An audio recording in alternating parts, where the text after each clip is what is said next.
Steven Crowder is a conservative comedian who makes videos on YouTube. He's pretty popular. He's got close to 4 million subscribers and tens of millions of viewers.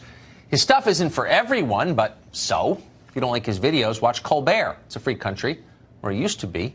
The press is working to change that. A few days ago, a writer at Vox.com demanded that YouTube ban Steven Crowder. Why? For the crime of insulting him. Amazingly, many in the Washington press corps agreed. You shouldn't be allowed to mock talentless Vox writers, they said. Apparently, it's a new addition to the First Amendment. Turns out the Vox writer in question is hardly a sympathetic figure. Hardly. He's got a long history of leveling racist attacks online. He's called for physically assaulting people he disagrees with politically, even as he whines about being oppressed himself. He is, in other words, a classic archetype on the left. He's a fascist posing as a victim. No sensible adult would take him seriously. And yet YouTube is obeying his commands. The company announced it will demonetize Steven Crowder's YouTube channel, killing his business. They did this even though in a statement they admitted that Crowder had broken no rules. Vox, amazingly, meanwhile, released a series of statements demanding that YouTube censor Crowder entirely, not just demonetize him, but bounce him off. So much for freedom of the press. The real question, though, for the rest of us is, why is this allowed to continue?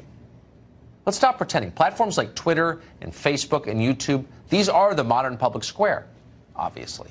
Congress has acknowledged them as such. Section 230 of the Communications Decency Act gives tech companies special immunity from being sued for defamation or fraud, immunity that we don't have on this channel, for example. And the purpose of this is to allow, quote, true diversity of political discourse. It's a high-minded cause. The effect is immunity. And that immunity is worth tens of billions of dollars. It's one of the reasons the owners of Twitter and Facebook and Google are so rich. You guaranteed that to them through your representatives in the Congress. And yet, in return, these tech companies violate the terms of the deal every minute of every day. They're not open forums. They're ongoing exercises in control and censorship. The question is, how long will the rest of us stand for this? Glen Greenwald co-founded The Intercept, and he joins us tonight. Glenn, thanks so much for coming on. So you don't have to be a fan of Steven Crowder or anyone to see this as a threat to one person's speech is a threat to all of our speech, is it not? Yeah, I mean, I personally find Steven Crowder to be just a contemptuous cretin as a commentator. I do think he's an infantile bully and bigot, which are not words I easily invoke. He didn't just criticize Carlos Maza. He mocked him for being gay and for being Latino, used a lisp and things to ridicule him, sent a lot of harassment his way. But that's the point, Tucker, is that censorship advocates want our brains to only go to that most primitive first level of, do we hate this person, and are we therefore glad that they're being censored, without thinking about the framework being endorsed or the consequences that ensue from it. I mean, it resonates a lot for me because I've dealt with harassment far greater than what Carlos Maza is complaining of. I'm a gay man in a country, Brazil, that just elected a president driven by intense anti-gay animus. My husband's a member of Congress in the oppositional party. We've been mocked and derided with our sexual orientation, not by random YouTubers, but by the president of the country himself on Twitter,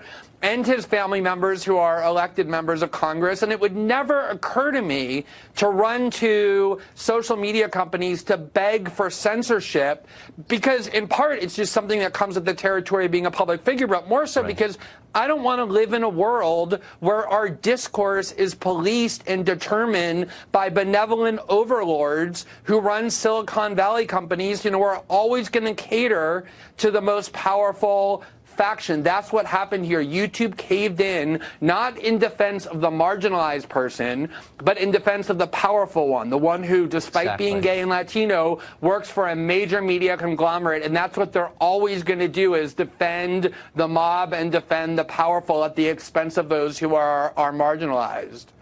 That is such a good point.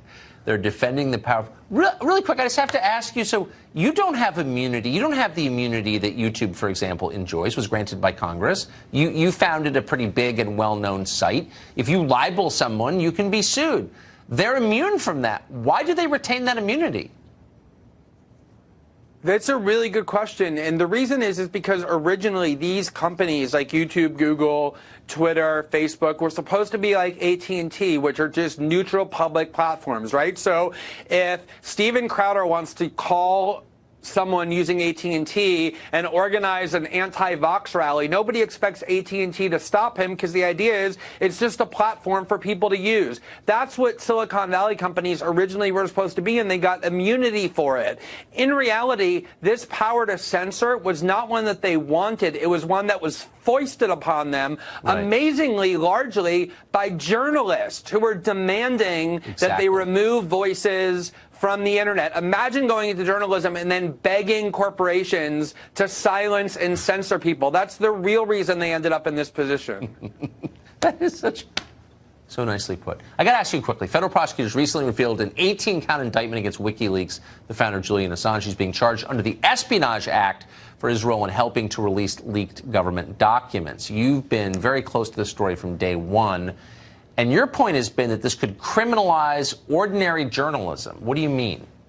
Their power unless they have great transparency shined on them. WikiLeaks has done that, sometimes angering the left, sometimes angering the right, and that's why they want to criminalize Julian Assange, both to punish him for bringing transparency to the deep state, but also to create a theory hoping that everybody hates Assange, just like Steven Crowder, and therefore doesn't think about the consequences, that says that if you're somebody who publishes secret information, you can be turned into a criminal. And that's why it's so dangerous to press freedom. That's the key point.